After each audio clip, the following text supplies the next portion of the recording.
नमस्कार दोस्तों, स्वागत है आपका।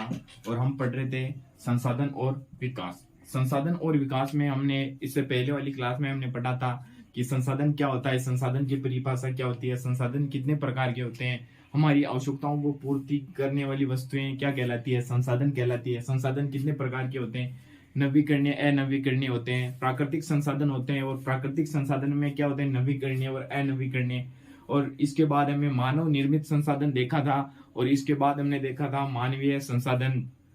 और इससे आगे हमने कल पढ़ा था संसाधनों के बारे में। और आज हम पढ़ेंगे संसाधन नियोजन। संसाधन संसाधन संसाधन संसाधन नियोजन नियोजन संसाधन नियोजन। संसाधन नियोजन क्या है? संसाधनों का नियोजन करना। संसाधनों का नियोजन करना। संसाधन नियोजन क्या होता है? किसी क्षेत्र की पहचान कर क्षेत्र की पहचान कर उसकी तालिका बनाना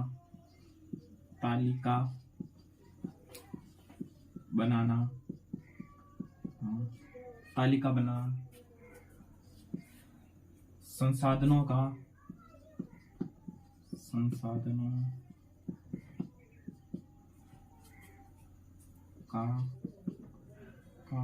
भिन्न भिन्न क्षेत्रों के आधार पर भिन्न संसाधनों के भिन्न भिन्न क्षेत्रों का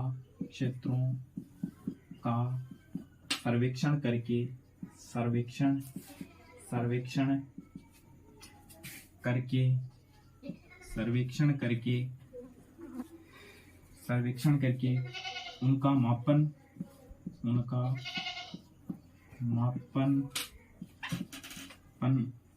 व मात्रा व संसाधन विकास और राष्ट्रीय विकास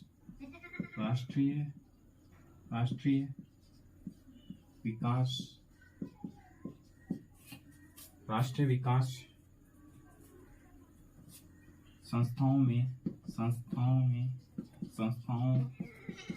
सदस्य स्थापित करना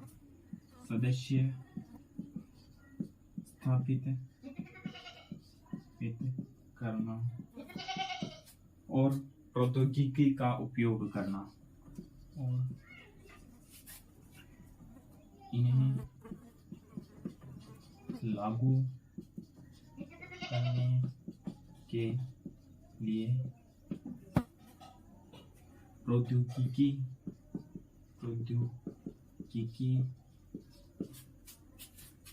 व कौशल का उपयोग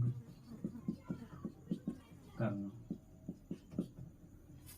तो संसाधन नियोजन, संसाधनों का किस प्रकार से उपयोग करना चाहिए, किस प्रकार से पहले उनकी तालिका बनाओ और भिन्न भिन्न क्षेत्रों की पहचान करो, उनका मापन करो। संसाधन विकास और राष्ट्रीय विकास संस्थाओं में सदस्य स्थापित करना, और इन्हें लागू करने के लिए टेक्नोलॉजी और कौशल का उपयोग करना, ये होता है संसाधन विकास। अब आता है भू संसाधन। अब आता है, ये संसाधन नियोजन हो गया। अब आता है भू संसाधन।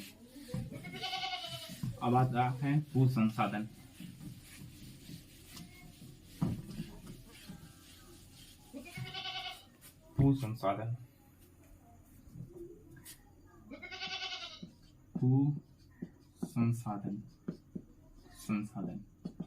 भू संसाधन यानी कि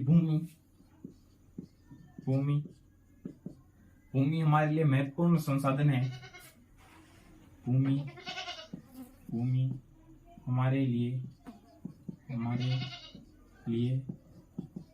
महत्वपूर्ण संसाधन है।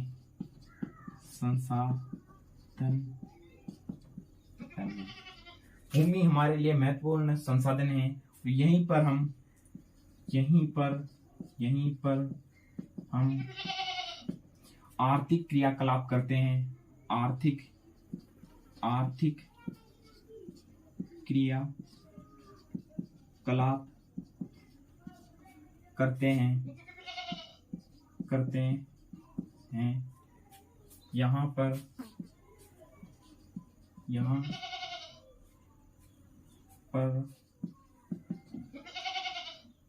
कृषि पशुपालन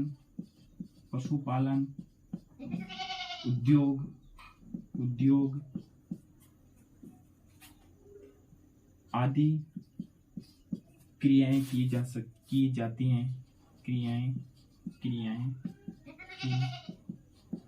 जाती हैं। भूमि पर बहुत सारे कार्य किए जाते हैं और भूमि हमारे लिए महत्वपूर्ण संसाधन है। यहीं पर हम आर्थिक क्रियाकलाप करते हैं और पशुपालन और उद्योग भी स्थापित करते हैं यहाँ पे।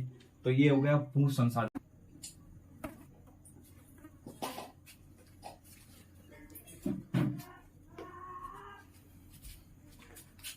तो ये महत्वपूर्ण संसाधन है। अब आता है भू संसाधन कितने भागों में बटा हुआ है। तो भूमि पर मैदान होता है और मैदान कितने प्रतिशत है कि कुल भूमि का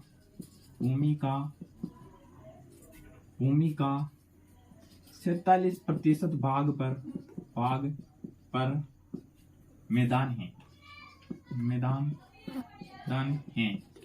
और यहाँ पर कृषि व उद्योग स्थापित किए जा सकते हैं।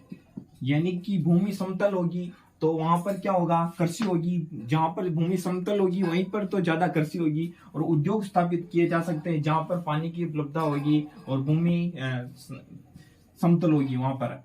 अब आता है पर्वत। तो पर्वत कितने प्रतिशत भागों पर फैला हुआ है। यह है कुल भूमि का 30% भाग पर फैले हुए हैं। और यहाँ पर क्या होता है, यहाँ पर क्या विकसित होता है। तो पर्यटन स्थल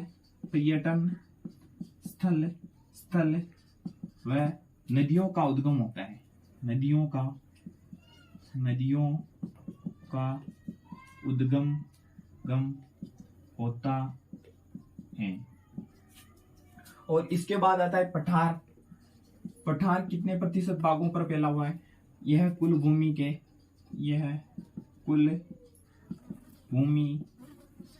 के 27% भाग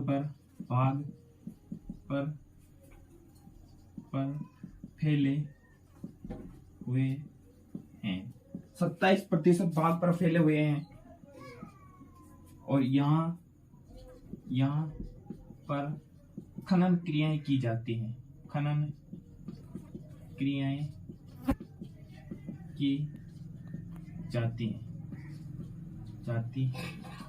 तो ये तो हो गया मैदान कितने प्रतिशत भाग पर फैला हुआ है, 47% भाग पर।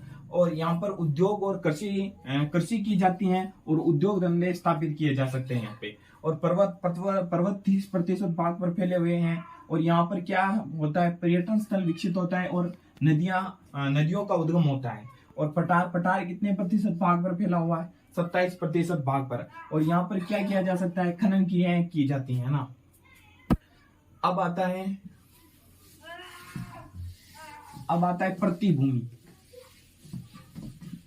प्रतिभूमि किसे कहा जाता है। प्रतिभूमि तो एक तो आता है प्रतिभूमि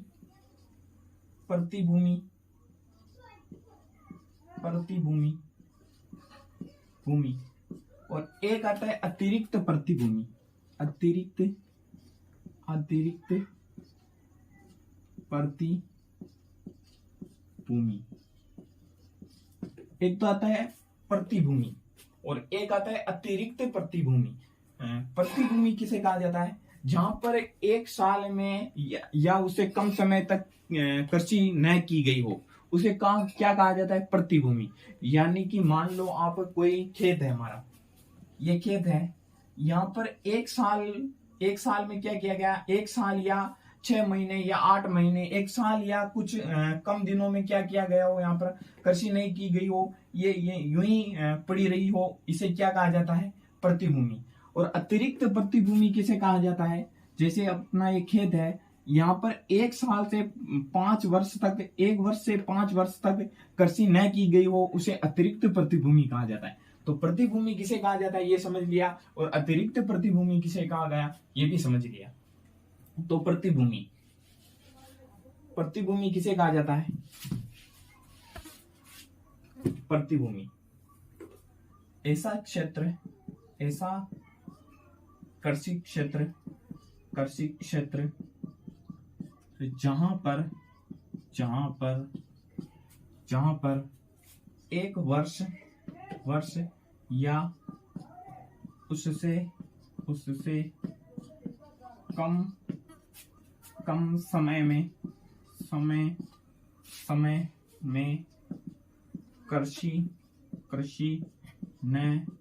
की गई हो। तो ऐसा कृषि क्षेत्र जहां पर 1 वर्ष या उससे कम समय में कृषि न की गई हो। और अतिरिक्त प्रतिभूमि किसे कहा जाता है? अतिरिक्त प्रतिभूमि ऐसा क्षेत्र, ऐसा कृषि क्षेत्र, ऐसा कृषि क्षेत्र जहां पर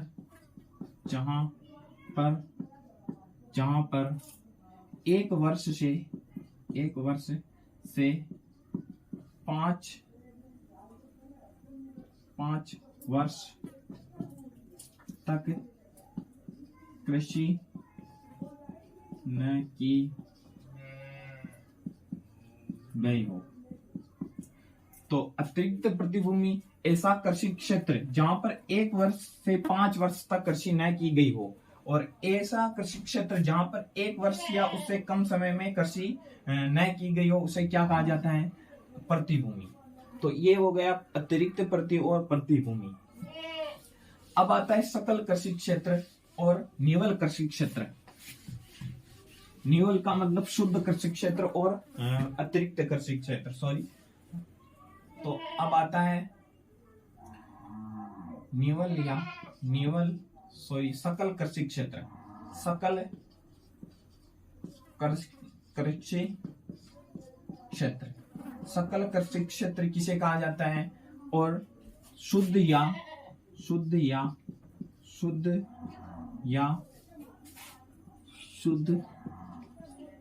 निवल कृषि क्षेत्र। तो सकल कृषि क्षेत्र और शुद्ध निवल कृषि क्षेत्र, ये किसे कहा जाता है? तो सकल कृषि क्षेत्र, जैसे अपना ये खेत है, यहाँ पे क्या होता है, और यहाँ पे भी एक खेत है, यहाँ पे भी एक खेत है। यहाँ पे क्या होता है, जैसे एक वर्ष अपने पास 20 बीघा जमीन है। तो यहाँ पे क्या होता है, हमने क्या किया, एक पूरे वर्ष में क्या कर दिया, इस 20 बीघा को एक ही बार में बो दिया। और इसके बाद हमने क्या किया, एक बार में तो बो दिया इसको 20 बीघा को, और इसके बाद हमने क्या किया, 6 महीने में फसल हो जाती है। 6 महीने के बाद में क्या होता है, अन्य फसल 5 बीघा में और बोती, तो उसे सकल कृषि क्षेत्र कहलाता है। जैसे अपने पास 20 बीघा जमीन है और उसे पूरे एक साल में बो दिया, उसे एक साल में नहीं 6 महीने में बो दिया, और 6 महीने में फसल कट गई। और अगले 6 महीने में क्या होता है, कोई किसान 5 बीघा और जमीन बो लेता है, तो उसे क्या कहा जाता है, सकल कृषि क्षेत्र। और 20 बीघा और प्लस 5 बीघा को जोड़ दिया जाता है, तो उसे क्या कहा जाता है, सकल कृषि क्षेत्र। और शुद्ध निवल कृषि क्षेत्र में क्या होता है, पूरे वर्ष में केवल एक ही कृषि की जाती है, उसे शुद्ध निवल कृषि क्षेत्र कहा जाता है। तो इसके सकल कृषि क्षेत्र के बारे में हम पढ़ते हैं। तो ऐसा क्षेत्र, ऐसा कृषि क्षेत्र जहां पर एक वर्ष एक कृषि क्षेत्र को, एक कृषि क्षेत्र को एक बार और जोड़ लिया जाता है। तो उसे क्या कहा जाता है? ऐसा कृषि क्षेत्र जहां पर एक कृषि क्षेत्र को एक बार और जोड़ लिया जाता है। यानी कि ये 20 बीघा जमीन है और इसे 5 बीघा और क्या कर लिया हमने, एक बार और बो दिया, तो ये क्या हो गया, 20 तो ये प्लस 5 ये बराबर कितने हो गए, 25 बीघा। और इसमें क्या होता है, निवल कृषि क्षेत्र में इस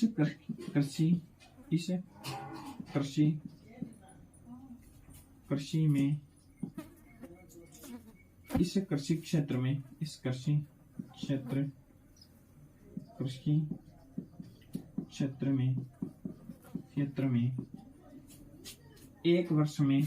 एक वर्ष में केवल एक ही कृषि को जोड़ा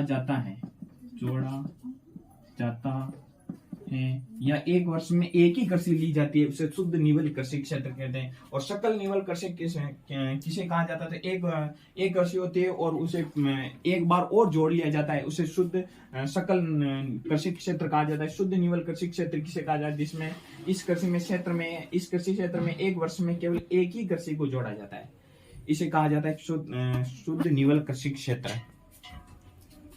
तो ये तो हो गया शुद्ध निवल कृषि क्षेत्र।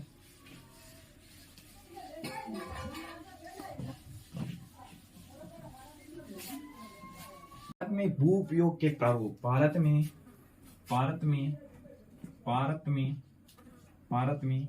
भू उपयोग के प्रारूप। तो भू उपयोग के प्रारूप, प्राकृतिक कारक।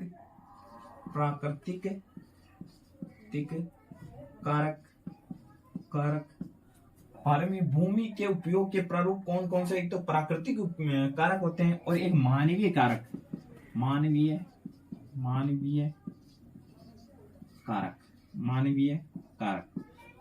प्राकृतिक कारक में क्या आएगा? भू आकृति। प्राकृतिक कारक में प्रकृति में भू आकृति,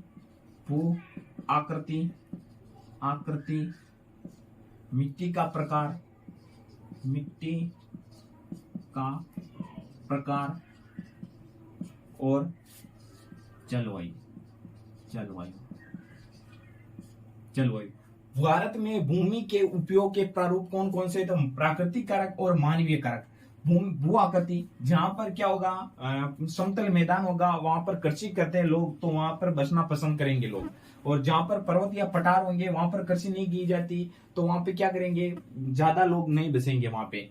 और जैसे रेगिस्तान है, तो रेगिस्तान में लोग कम बसेंगे, क्योंकि वहां पर ना तो खेती होती है, ना पानी की इतनी उपलब्धता होती है। इसी कारण से रेगिस्तान में कम पाया जाता है, कम जनसंख्या पाई जाती है। और मिट्टी का प्रकार, मिट्टी होगी तो मिट्टी अच्छी होगी तो वहां पर क्या होगा, खेती अच्छी होगी। और जलवायु, जहां पर जलवायु को हम क्या जैसे मानते हैं कि विषुवत रेखा के निकट क्या कौन सी जलवायु है, उष्णकटिबंधीय, तो वहां पर जनसंख्या कम पाई जाती है। और दूसरी जगह पर जनसंख्या इसके मुकाबले अधिक पाई जाती है। और मानवीय कारक, अब मानवीय कारक में क्या क्या आएगा? तो एक तो टेक्नोलॉजी, प्रौद्योगिकी, जहां पर टेक्नोलॉजी होगी वहां पर लोग क्या करेंगे, ज्यादा बसना पसंद करेंगे। और एक जनसंख्या घनत्व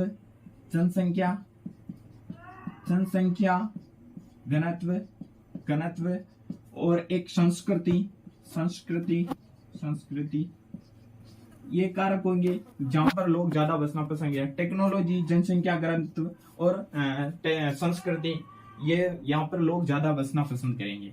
तो ये भू उपयोग के प्रारूप हो गए। भू उपयोग के प्ररूप।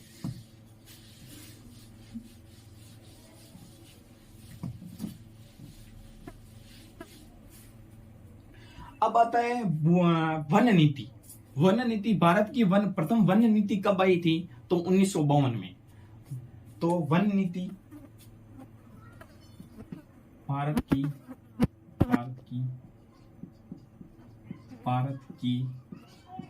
वन नीति, भारत की वन नीति। और ये वन नीति कब आई थी? 1952 में। 1952 में। और इस वन नीति के तहत ये कहा गया, ये प्रारूप रखा गया कि देश के कुल क्षेत्रफल के 33% भाग पर वन होना आवश्यक है। लेकिन वर्तमान में कितने प्रतिशत भाग पर वन है? 23% भाग पर। तो इस वन नीति के तहत देश के कुल क्षेत्रफल का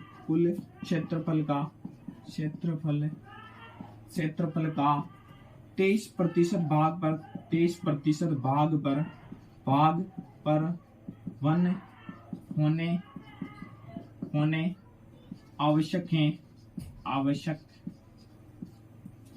वन होने आवश्यक हैं। लेकिन वर्तमान में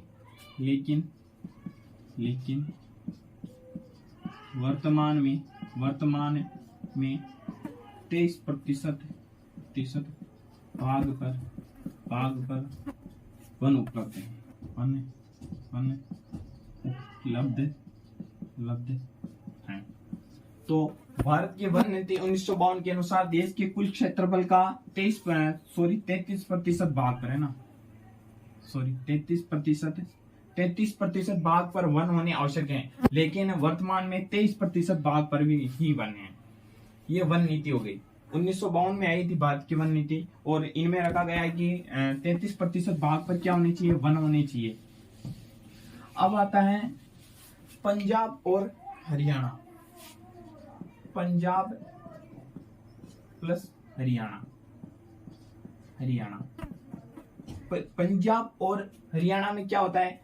कुल क्षेत्रफल के 80% भाग पर क्या किया जाता है? कृषि। क्योंकि यहाँ पर खेती के लायक जमीन बहुत ज्यादा है, पर्वत पठार कम है और खेती के लायक जमीन बहुत ज्यादा है। इसी कारण से कुल क्षेत्रफल का इन राज्यों के कुल क्षेत्रफल का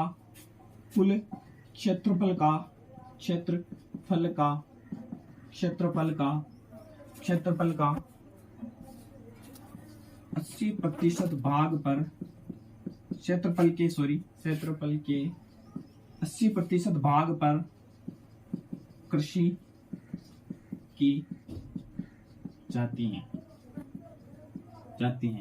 अब आता है अरुणाचल प्रदेश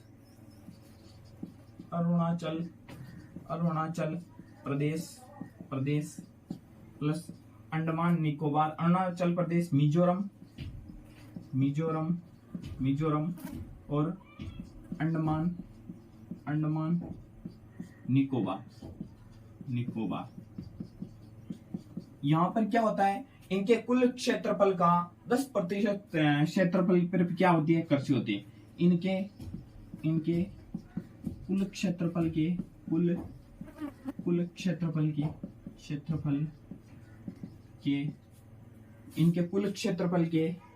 10% भाग पर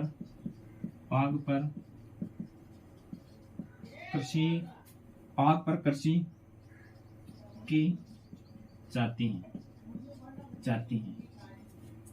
तो इनके कुल क्षेत्रफल के 10% भाग पर क्या किया जाता है? कृषि। पंजाब हरियाणा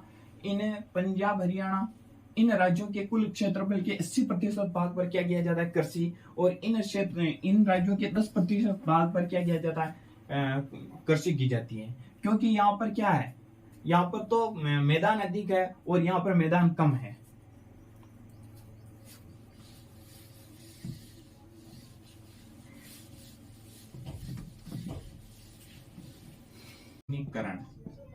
भूमि निम्नीकरण। अब भूमि निम्नीकरण किसे कहा जाता है?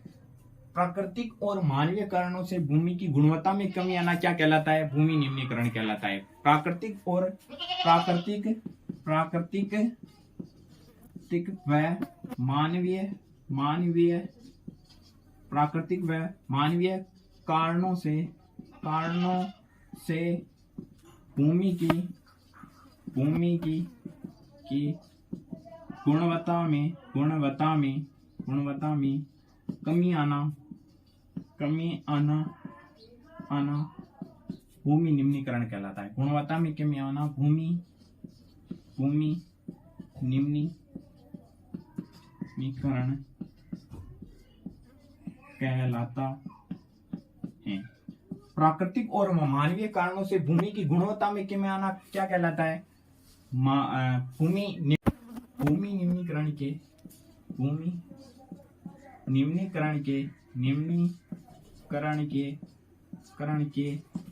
संरक्षण के उपाय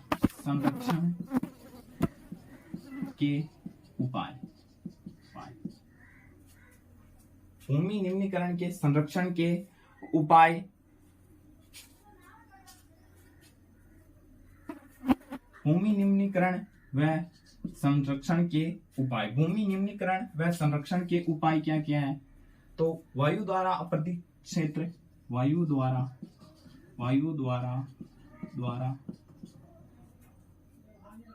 भूमि निम्नीकरण है यहाँ पे। भूमि निम्नीकरण के कारण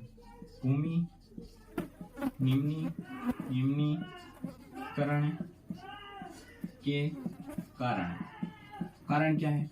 वायु द्वारा अपरदित क्षेत्र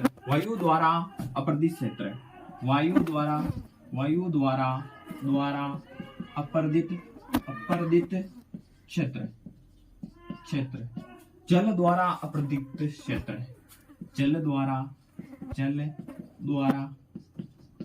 अपरदित क्षेत्र वायु द्वारा अपरदित क्षेत्र और वायु द्वारा अपरदित क्षेत्र क्षारीय व लवणीय भूमि क्षारीय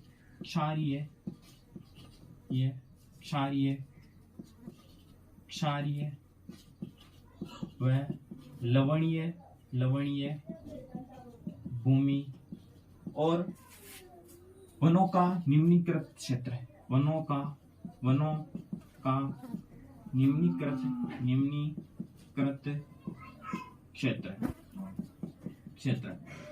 तो ये हो गया भूमि के निम्नीकरण की कारण क्या है और भूमि निम्नीकरण कहाँ किसे जाता है? प्राकृतिक और मानवीय कारणों से भूमि की गुणवत्ता में कमी आना क्या कहलाता है? भूमि निम्नीकरण कहलाता है।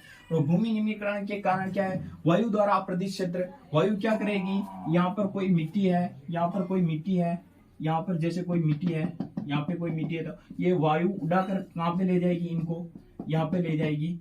तो ये वायु द्वारा निम्नीकृत। और जल क्या करेगा? जल अपने साथ मिट्टी को बहा कर ले जाएगा। और तो इसके कारण निम्नीकरण का प्रभाव क्षारीय और लवणीय भूमि पर के कारण भी पड़ेगा। और वनों का कम होना क्या कहलाता है? वनों का कम होना भी क्या होगा? भूमि निम्नीकरण के कारण है। तो ये 4 कारण हो गए।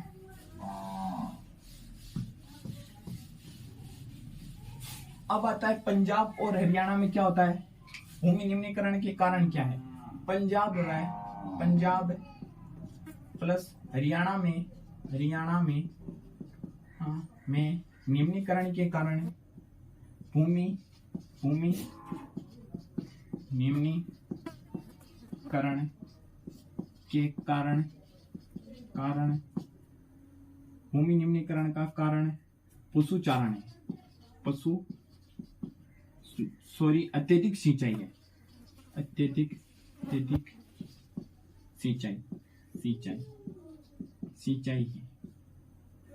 अत्यधिक सिंचाई है। और राजस्थान प्लस मध्य प्रदेश MP और गुजरात राज्यों में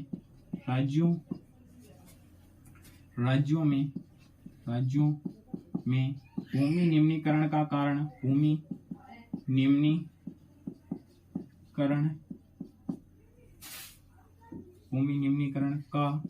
कारण अत्यधिक पशुचारण है। अत्यधिक पशुचारण है। अत्यधिक पशुचारण। तो पंजाब हरियाणा में भूमि निम्नीकरण का कारण क्या है? अत्यधिक सिंचाई है। और राजस्थान, मध्य प्रदेश और गुजरात में भूमि निम्नीकरण का कारण क्या है? अत्यधिक पशुचारण। पशुचारण है, अत्यधिक पशुचारण, ये क्या होगा? भूमि निम्नीकरण के कारण है। रोकने के उपाय। भूमि निम्नीकरण, भूमि निम्नीकरण को रोकने का उपाय। भूमि निम्नीकरण को रोकने के उपाय क्या क्या है? तो खनन क्रियाओं पर नियंत्रण है। खनन क्रियाओं पर नियंत्रण। खनन क्रियाओं पर नियंत्रण, ये क्या है? रोकने के उपाय है। और वृक्षारोपण, अत्यधिक वृक्षारोपण, और वृक्षारोपण की रक्षक मेखला बनाई जाए। वृक्षारोपण की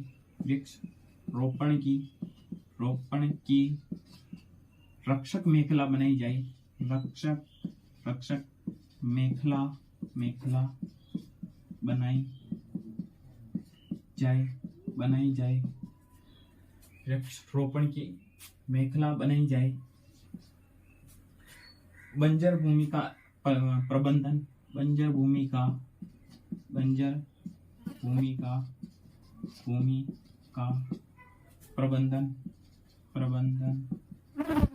प्रबंधन। बंजर भूमि का प्रबंधन। मरुस्थल में झाड़ियां लगाई जाए। मरुस्थल में झाड़ियां लगाई जाए। तो मरुस्थल में झाड़ियां लगाई जाए। खनन क्रियाओं पर भूमि निम्नीकरण के रोकने के उपाय कौन कौन से? तो पहला कारण कौन सा है? खनन क्रियाओं पर नियंत्रण। कम से कम खनन क्रियाएं करेंगे तो भूमि निम्नीकरण रोकने में उपाय मिलेगा। और अत्यधिक वृक्षारोपण करेंगे, ज्यादा से ज्यादा वृक्ष लगाएंगे। और वृक्षों की रक्षक मेखला का मतलब ये वन है।